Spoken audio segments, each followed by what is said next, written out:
Evening everyone, it's Tuesday evening and it is time for the Power of You live coaching session. My name is Nicola and tonight I am going to take you through a short session entitled Don't Text, Don't Type, Don't Talk.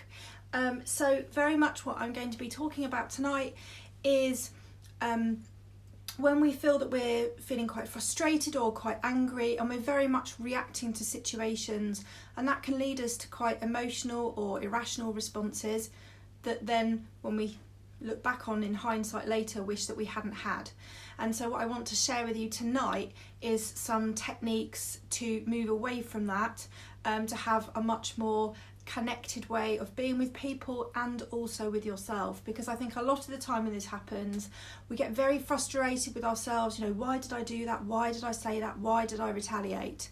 And so I want to teach you how you can move away from that. So thank you very much to those of you that are joining me live tonight. It's always lovely to have some company when I'm doing this.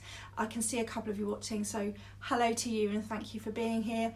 But also thank you to those of you watching the playback as well. As always, if anyone has any questions about this live, then please do get in touch or comment below, and or private message me, whichever you feel more comfortable with.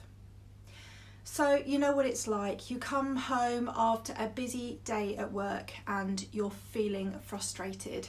You're feeling frustrated because you've got into conflict with someone over probably something that was quite trivial initially, but it's built up and it's built up and it's built up.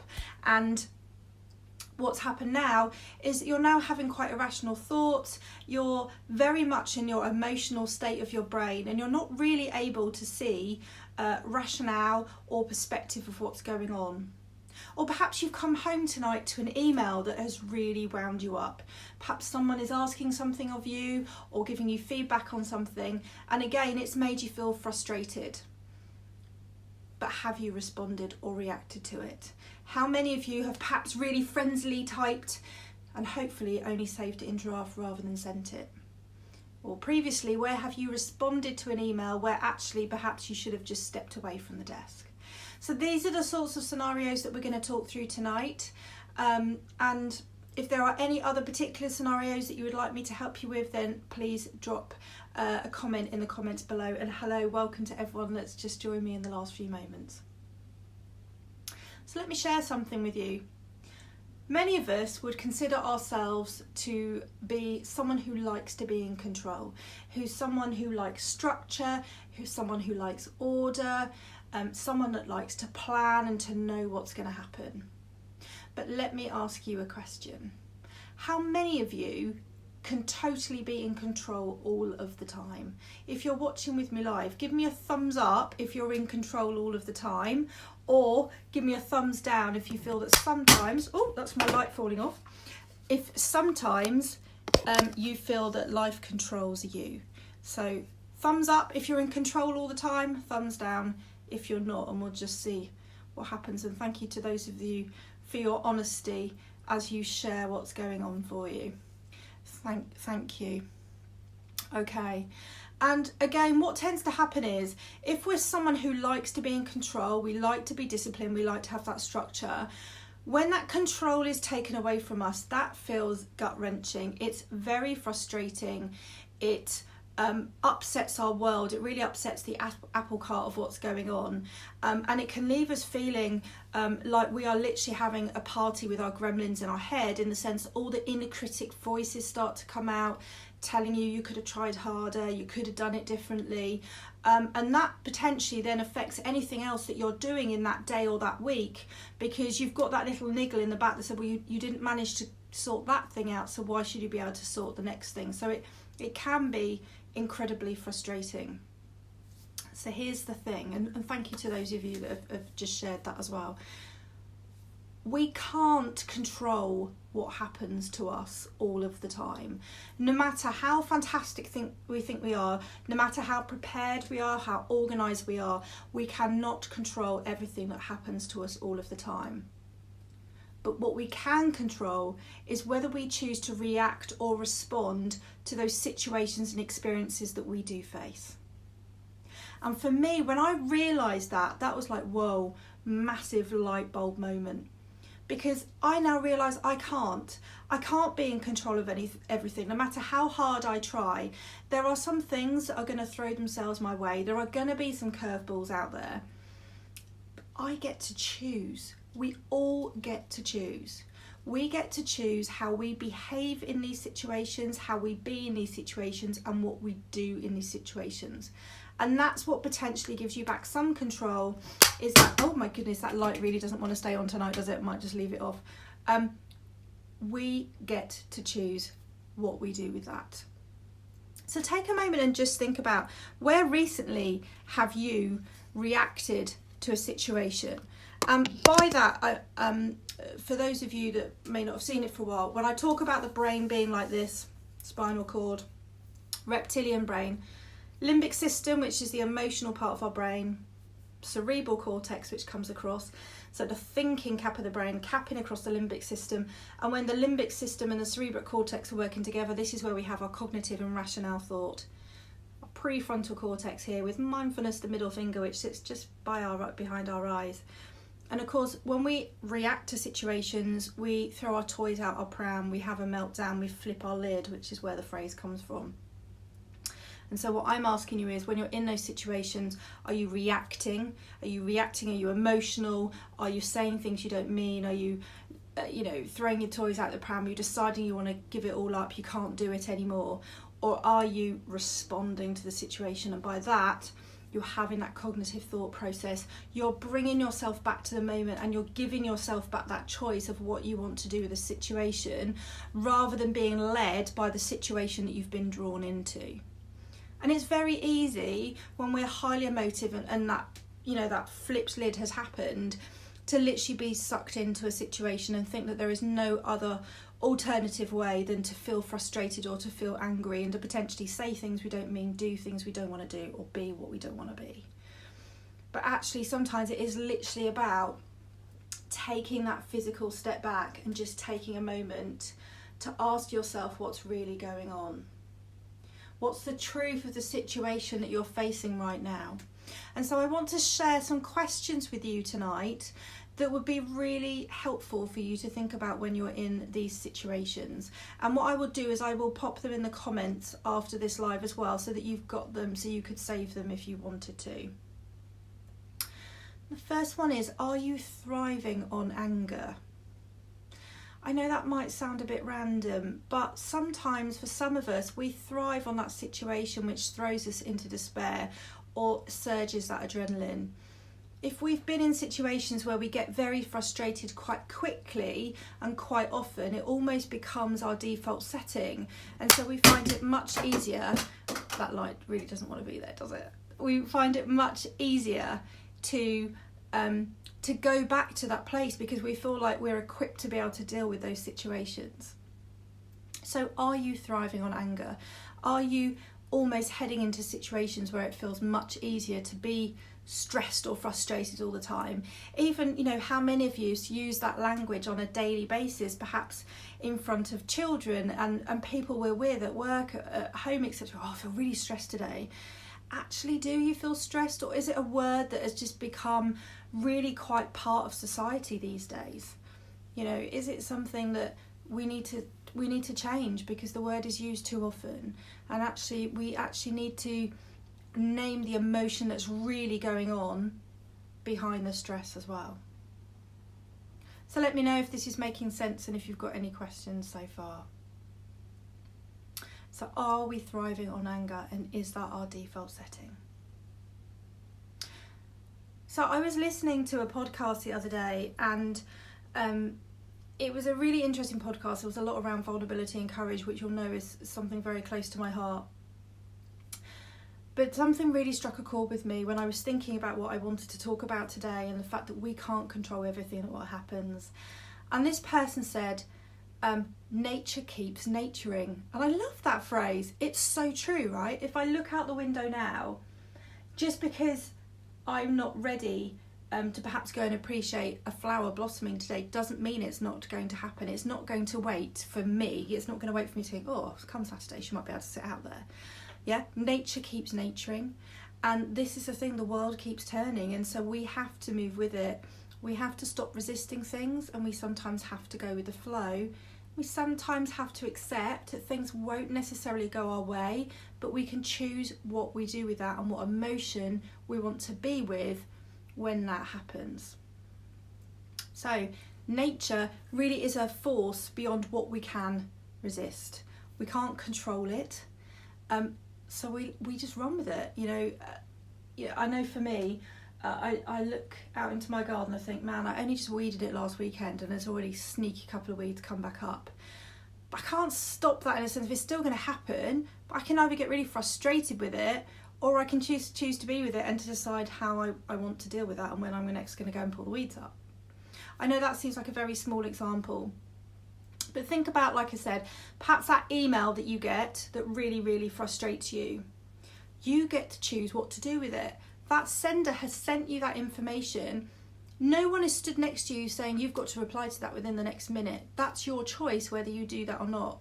So it's thinking about what strategies would work for you, so that if you feel yourself starting to feel more frustrated or angry, then you have a strategy for yourself that helps you decide what it is that you need to do to clear that before you then respond. And that means connecting with your body and with your thoughts. Because remember, thoughts aren't facts. And so we need to think about, when I'm feeling angry or frustrated or in a situation where I'm lacking in control and it feels quite constricting, what is going on for me in my body? What is going on for me in my head?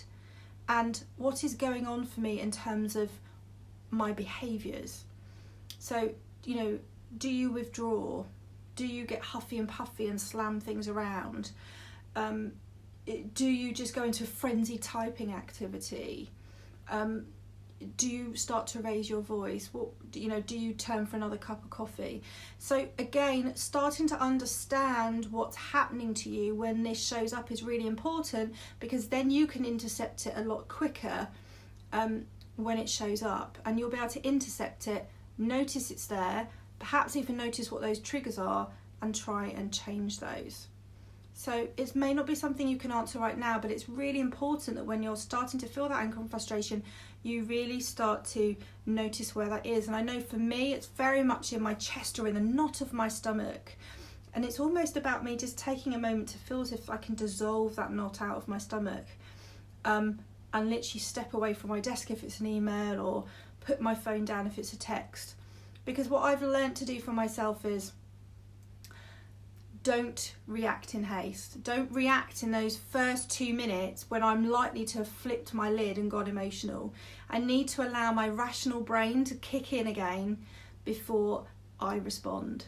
And so for me, it's about having that time, noticing what's been going on in my body, noticing that I really want to respond, but not doing it. And that has taken a lot of practice, but I find that I'm much better now in terms of being able to respond to people and to keep a calm voice, or to keep a calm text or an email or whatever. Or when situations happen to me which are out of my control but frustrating, not to let it bother me, because it is just a moment in time and I can choose how I want to be in that situation. So here are some questions for you to think about that you might want to jot down at some stage, and I'll put them in the comments for you to think about as you start to get to know your behaviours a bit more. When you're feeling frustrated or angry, and you can feel yourself where if you typed text or talks right now, the outcome probably isn't going to be good, these are the questions to ask yourself. What's new? So what's new when you're facing this situation? What's new in this space? And what can you learn about it? So what can you learn about yourself in this particular experience? Maybe you're learning about how passionate you are about a particular subject, or you're learning about perhaps the values that you're trying to uphold during the conversation or whatever's going on. So it's about starting to appreciate, well, what can you appreciate about yourself and why you might be getting frustrated and angry, rather than it just being something that happens to you. So what's new and what are you learning? The next one is, what are you resisting? So when that situation happens where it feels like you don't have that control, or it really angers you, what are you actually resisting? Perhaps there's some fear going on.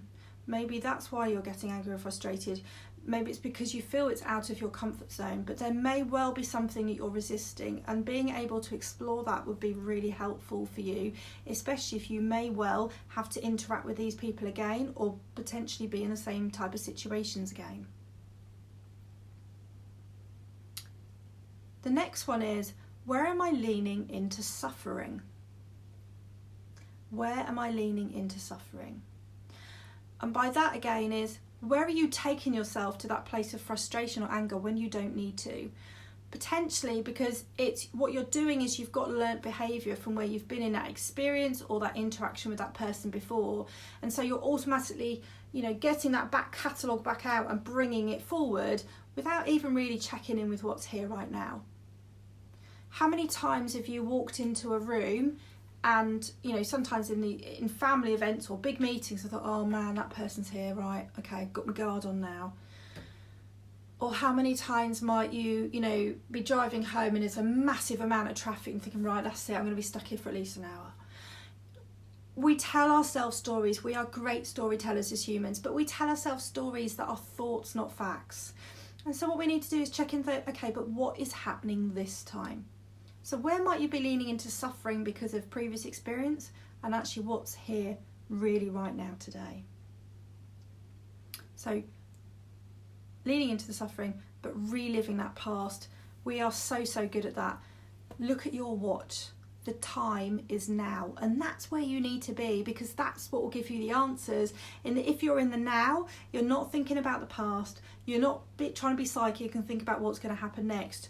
You're truly checking in with yourself and asking yourself, what is going on for me right now, and what's the truth right now? So they are the questions really to ask. And I can see that there's a few comments coming through. I'm just going to see if I can bring them back up. So I do find sometimes with me that it's almost if I'm on a ride. The ramp builds up at speed and takes me along with it. There are times when I rage, and if it's as if I'm a toy that's performing on another's energy. Absolutely. So even in the moment, vaguely aware that I'm overreacting in a way I've not. Absolutely. And it does, it's like this surge that comes into our body. And if a lot of the time, if you think it's a bit like muscle memory, if you think about when you walk up or down the stairs, you don't think about, all right, I've got to move my left foot and my right foot, and we do it. We just do it automatically. And that's what's happening with these emotions, is that we've practiced them for so many years now, that it's just second nature to us. And so what we've got to do is rewire the brain to say, hang on a minute, I don't want to go to that place. And as I said, it's not something you're necessarily going to get right first time, but that's okay. Remember to bring some self-compassion in here and say, do you know what, I'm trying and I want to give this a go. So absolutely, getting used to, if you know that you're starting to go into that behaviour, decide what it is that's going to intercept that and pull you back out. But the fact that if you start to know that's happening is a really good sign, because you're already becoming more self-aware of yourself to know to bring yourself back out. I hope that sort of answers that comment for you. Another one, right, awareness of thoughts is the first step. Deep breathing. Changing my physiology next. That's great. So, and do you know what? Even if you're sat at a desk and you're in a meeting and you can feel sort of the conflict build up, or, the passion of the conversation, or you're emailing, change your physical position on your chair. So if you've got your right leg crossed over your left, or you're sat slightly one way, actually changing position gives you that chance to move to a different perspective and think about what's really going on, because you're not fully in the emotional part of the brain in the moment. You've pulled yourself away. So that's a really good point. So thank you for bringing that up. Right, was there another comment? No, I think that was the comments. So I hope that you have found that useful. It's one of those things that it's not like I can give you all the answers tonight and as of tomorrow you're going to totally rock this. It's about learning to be us. It's about learning to understand our behaviours. It's about learning to be in different situations. We cannot rehearse everything. We cannot plan for everything. But what we can do is choose. Remember, we can't control what happens to us, but we can control whether we choose to respond or react to the situation. So go out there, remember to keep looking at your watch and reminding yourself that you're living in the present, and so you get to choose what happens in that next moment. So thank you so much for watching tonight. It's been lovely to have some of you join me, and for those of you that have dipped in, only just got in or watching a playback, if you've got any questions about this or any comments, then please do drop a comment below. And if any of you have got anything else perhaps that you could add to the mix for this, that is always really welcomed as well. This is a whole community and it's great to have ideas that dip in. So thank you so much for joining me. Have a lovely evening and I will talk to you again soon. Take care.